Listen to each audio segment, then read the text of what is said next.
So in this online lecture, we're going to talk about how to grab the reader's attention in an introduction paragraph. And what you'll notice is that this kind of paragraph is called a showing introduction paragraph. So you're going to lean pretty heavily on the showing skills that you learned in the first semester. So record good notes on your graphic organizer. Contextually, I think this is a good place to start the lecture, and just recalling what the framework for analysis is. And if you remember, the framework is this three-part framework where you first blend a textual example, and then you elaborate extensively on that example. You explain it as much as you can using really accurate association words. And then thirdly, you transition to your new idea. You're sure to name for the reader what the relationship is between your examples and ideas.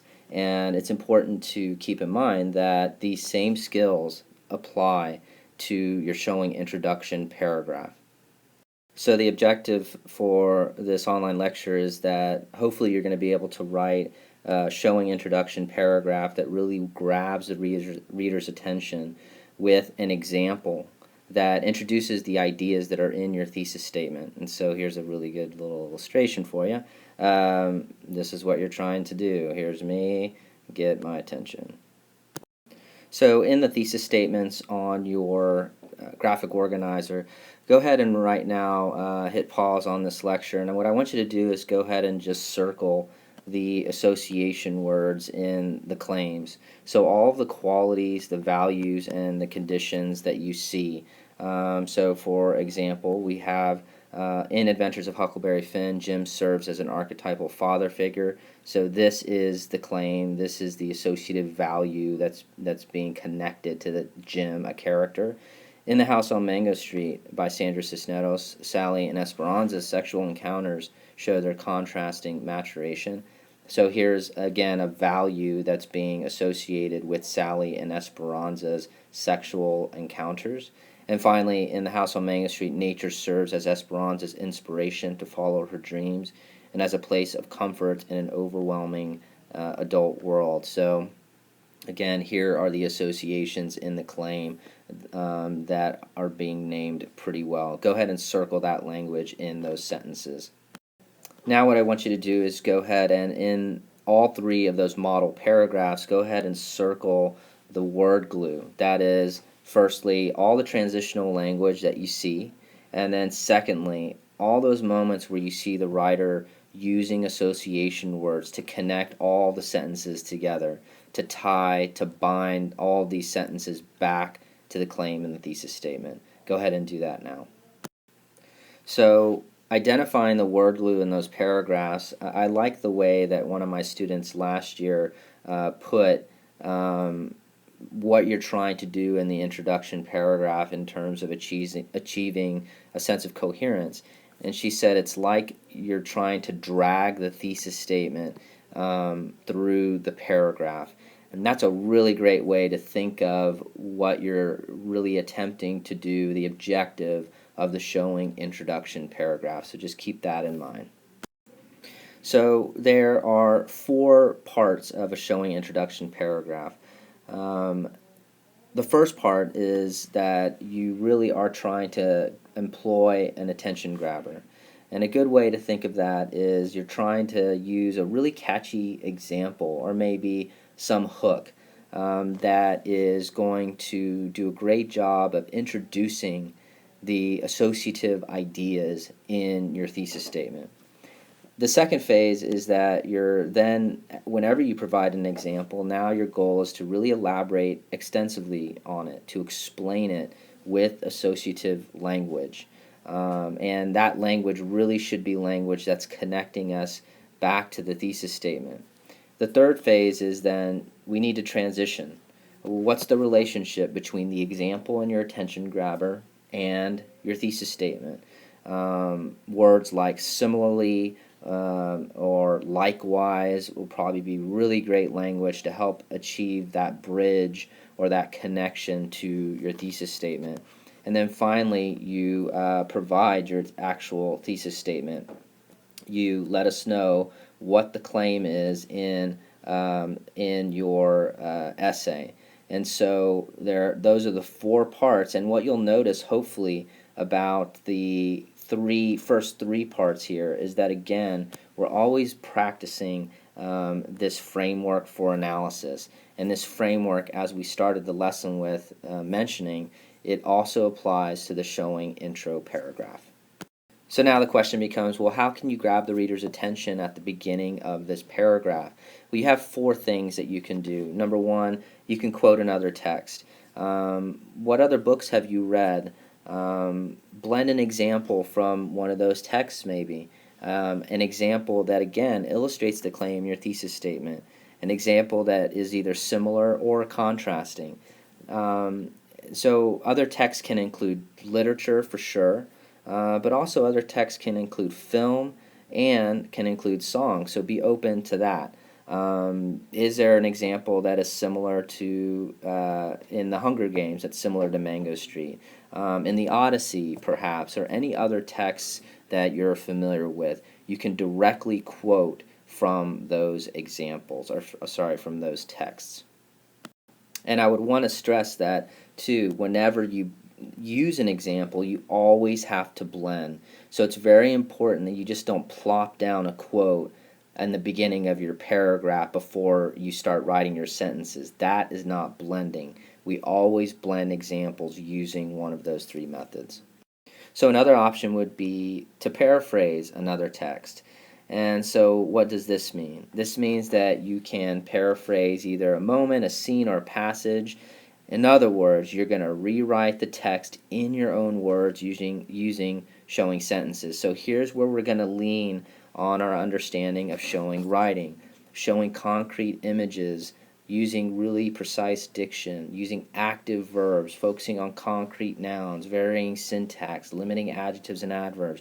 All of these skills we're going to apply here. So rather than quote directly the Hunger Games, what you could do is take the scene that you want to show and rewrite it in your own words using showing sentences. So rather give me a direct example of, Katniss interacting with Rue, for example. Rewrite that scene in your own words. So with this option too, keep in mind you can take advantage of visual texts like painting, advertisement, sculpture, photography, etc. But you just got to be sure that if you choose to paraphrase, you've got to avoid summary. You're writing showing sentences.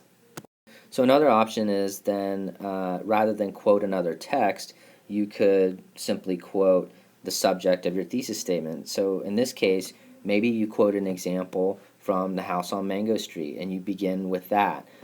So you're going to blend an example from The House on Mango Street, possibly. Just keep in mind that you can't then redundantly use this example in the body paragraphs. And a good place to start is just to maybe think about, is there a textual example from your nightly association journal entries that maybe you're not ending up using in your body paragraphs because maybe they don't fit the organizational pattern you've chosen? Why don't you just go ahead and use one of those to introduce the claim in your thesis statement? That would be a really excellent approach. Our final option is then to, rather than paraphrase another text, maybe you paraphrase a scene from The House on Mango Street, or that is the subject of the essay that you're writing.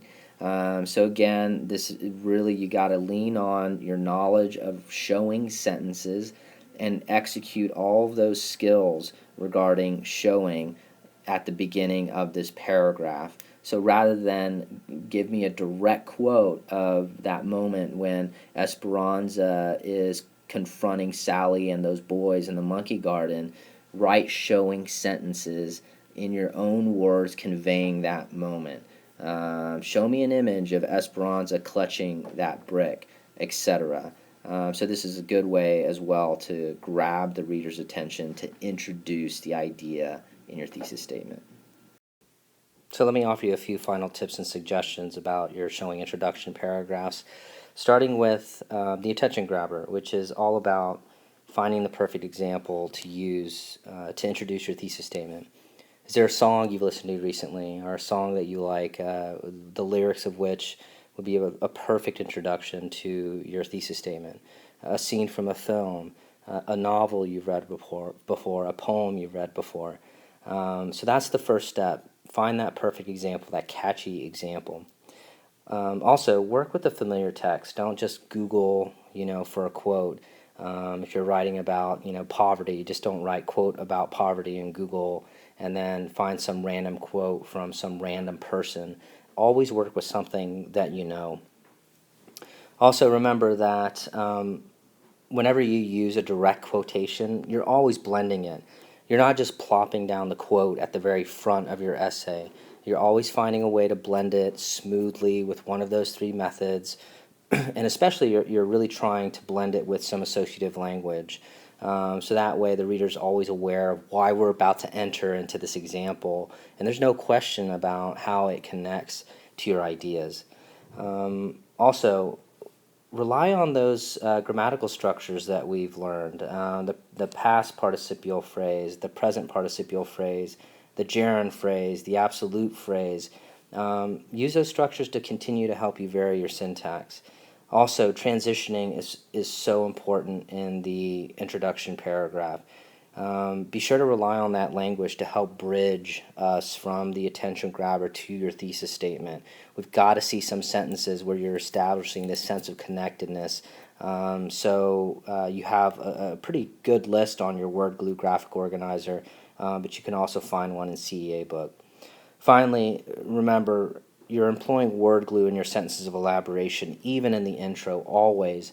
Whenever you elaborate on an example, whenever you explain it, whenever you analyze it, whenever you comment on it, you've got to be sure to use some language that's connecting us back to your main ideas. In this case, the main ideas in your associative claim in your thesis statement. So you're always working on this skill of word glue. Okay, let's go ahead and close the lesson by either applying, understanding, or remembering some of what we've learned in this online lecture. So either circle one of those words, and if you circle the word apply, what I'd like you to do is I would like you to respond to this question. What skill used in the showing intro paragraph will you especially try to improve or to apply? If you circle the word understand, respond to this prompt. Explain which method of grabbing the reader's attention you particularly find effective and why. And then a final question you could respond to, what are the four phases simply of the showing introduction paragraph? Go ahead and complete this closure and bring your graphic organizer to class, our next class, and be sure you have your handwritten notes, and I will check this for an effort grade our next class period.